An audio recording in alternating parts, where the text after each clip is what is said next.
We're here. How you doing, folks? It's Ron's Beer Reviews and Tools. And I've got a beer today, as you just saw earlier, a bottle from LAGUNITAS out there in California. Quite the story with this brewery. And I'll be here a while. Reading, I won't be that long. I'll try to do my best shorten it, but quite the story with this brewery, which is nice. I do have some information on this. I do have a note here, and here's what I've been reading for the book. Really nice. It was written by Sergeant First Class William Grazer, United States Army, retired, and it's got a lot of interviews with veterans of all branches and different job specifications, MOSs, and so forth. Nice book. Veterans Reflections. History is preserved. You get a chance to pick it up, go to your library. It's a nice book. Good reading. Okay. Now we'll get together with this this fine brew here. Because it sounds fine. It's quite the history of LAGUNITAS Brewery. Right? It started in 1993. I hope you can see me. It's getting kind of dark as the sun's setting down. It was sunny today. Nice day today. Planes going overhead. Oh, nice looking plane. I got these tangents. Okay, it was formed in 1993 in Lagunitas, California. It's now a subsidiary of HEINEKEN since 2014. The founder was a Mr. Tony McGee, and he's put together quite a brewery there and done some fabulous things. Unfortunately, it's too bad it's with Heineken. It's no longer really considered a craft beer. You know, they try to hold on to that name, but it's a big brewery now, on how big Heineken International is, but it's pretty big. I hope it's not too dark, like I say, because the sun's setting, and I know my glasses must be dark. Alright, well anyways, this WILLETTIZED Coffee Stout is a 12.9% ABV, which is nice. 33 international beer units. When they started brewing this, the original gravity was 23.7. You can get this on tap and in 12-ounce bottles, of which you see here. You saw earlier. They are further aged in oak, wooden, bourbon barrels. I guess sometimes rye barrels. I'm not sure if bourbon and rye are the same thing or not, but it says wooden bourbon barrels. And I'm down to see what this is like. But let me give some information on this brewery. They've had an association with cannabis. I always call it cannabis. Cannabis, marijuana, Mary Jane, hoot. And they had some beer names dealing with marijuana and cannabis. And one of them was actually banned by, I don't know if it's a Brewers Association or the state that did that. They actually banned one name. And this is the part that really gets interesting. On St. Patrick's Day, they were having a weekly tasting party. You know, breweries have these every now and again. And what happened was, it seems like the government was watching them for a couple of months. Let's see. And they were kind of watching for 2 months of the dealings going on with marijuana and by the employees and so forth. And the stakeout, like I said, was a stakeout for 2 months.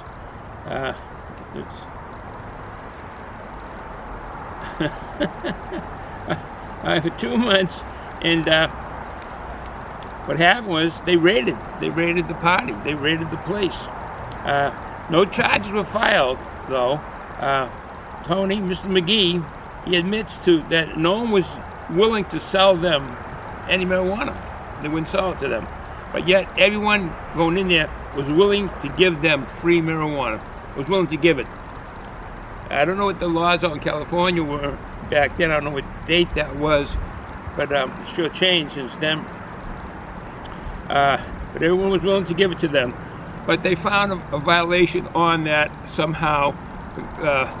The government said the laws out in California that Section 25200 was broken. That section of the law was broken. In that's a California business and professional code law. So I don't know what many further than that. And what actually means is it's a disorderly house. They call that the disorderly house law. So they ended up getting a 20-day suspension. That's something. And they were always talking about, through the whole thing, I guess, a 420 cannabis culture. 420. That has something to do with marijuana. I've never knew that before until I did some due diligence on this. I read that. When I say 420, it's usually like the time, 20 minutes after 4, 2 dots, and then 20. It's kind of like how that 420 looks like. And let's see, they did have a 420 label in 2013 on one of their brands of beer, 420. And what happened was, the law didn't make them take it off. They were sued because it was a trademark of a Sweetwater Brewing Company, and they had it on their beers 420. And I haven't had one right here. It's Sweetwater. You can see the 420. 420 strain. Let's see. It says Mango Kush Tweed Ale, a second sticky hit from 420 strain, an American wheat packed with herbal, juicy mango notes and distinctive dark aroma. Strain specific. Now this part here, furbiness. I don't know what the furbiness stands for. Natural hemp type. So there you go. Furbiness. I don't know if that's dealing with marijuana. And natural hemp type flavors complement the hop and malt billing, delivering a euphoric ale with that fresh olfactory of the nose, bonus. A strange new strain indeed. A strange. So that was playing around with hemp on this one here, and that was 420. So that is a number that goes with that culture of, I guess, marijuana in the dealings with hemp and so forth. And in 2018, Lagunitas released an IPA, actually an IPA on the label called IPA Sparkling Water. IPA Sparkling Water, and it was infused with THC, CBD, and they called it Hi-Fi Hops. And it's only available in California. I know California has more stringent laws out here on the East Coast dealing with marijuana, and it's all kind of convoluted, what's medicinal and what's not medicinal, and New England states all kind of strange old laws, and then but California in 2008, the company released that IPA Sparkling Water infused with THC and CBD, if you know what those letters are. All right, let's go back to the brew. This is a WILLETTIZED coffee stout. It's coffee stout aged in rye oak barrels. And I was saying bourbon, but it's in rye oak barrels. The Lagunitas Brewing Company, Petaluma. Oh wow, they're now in Petaluma. I guess they started in Lagunita. Now they're in. I like that. It rolls off the tongue. Petaluma, California, and Chicago, Illinois. I didn't see that. It's a 12.4% alcohol by volume. I'd figure that being in the barrels, the rye oak barrels. Petaluma. I like saying it. Petaluma. Nice. And they have some words up here. Two things in them. And once they're sufficiently spent, we score some of those suitable casks from JD and put one thing in them. Beer. The taste tells it's good to have friends. Let us know what you think. And they have a phone number. I'll put the phone number. 707-769-4495. It'll be right here. It'll be on my left. Right there it is, right there. It'll be on your right side. Right there. On your right side. All right, no further ado. I'm taking long enough talking. I do have a glass. Oh, do I have an opener? a bottle. In the Boston area, we say opener. Instead of opener, we say opener. We got a bottle opener. We do. We got Klein 2s from CB, Bearded CB82. He's got a good channel, Bearded CB82. He does a lot of work with tools and does other things, crafts and so forth. Okay. Oh, let's see what we got here. Ooh, dark brown.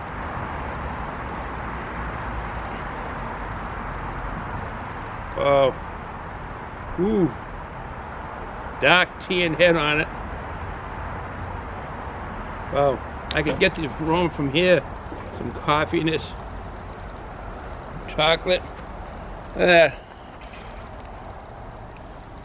Ooh, that is a nice looking brew.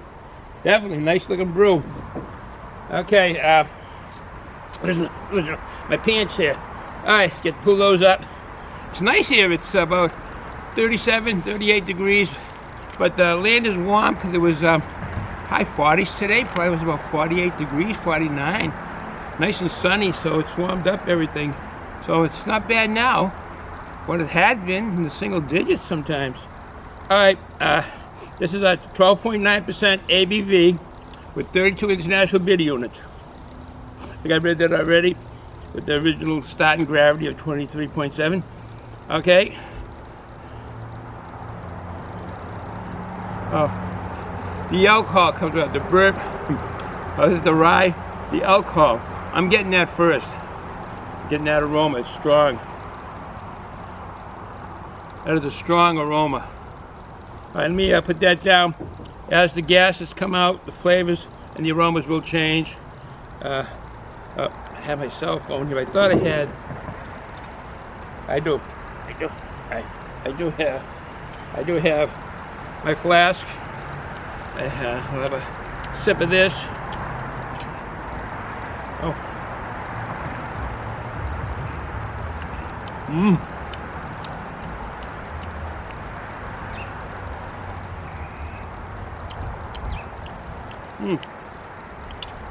Sweet kind, got cinnamon in it.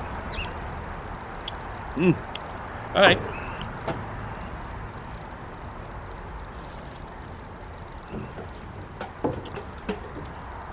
These are nice to have. Whenever you need a drink, you don't have to worry about breaking up a glass of spilling. Oh, smokiness. I'm getting smoke. Wow. Make sure there's no smoke or nothing. People burning wood and leaves around here. No, it's coming from this. Oh, from the barrels.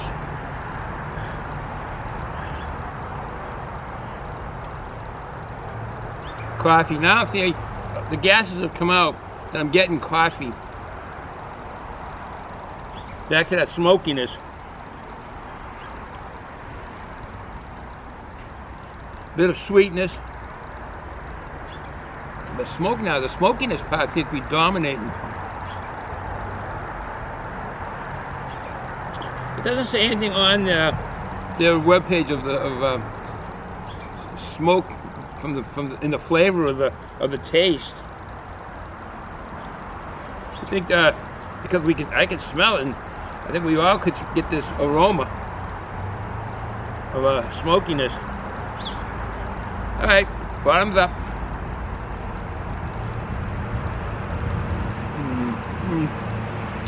Oh, that is refreshing. That is nice.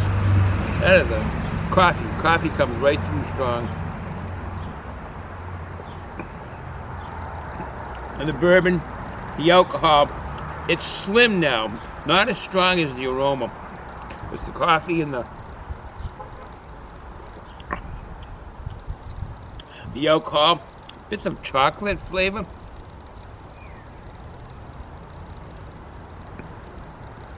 Back to the alcohol and the coffee. Nice concoction what they have.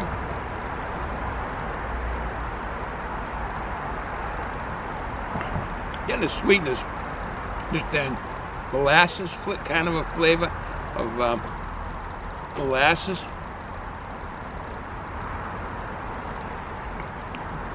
coffee. Coffee and bourbon. They seem to dominate the most on the flavor of this. It's well brewed. I do have the brewer's name. The brewmaster is Mr. Jeremy Marshall. Again, the brewmaster is Mr. Jeremy Marshall.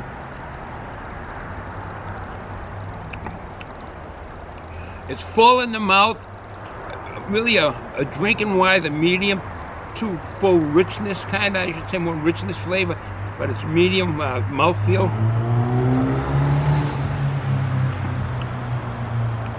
With the sun out today and it being up in the high 30s or even, I think it was mid 40s today, the motorcycles are out.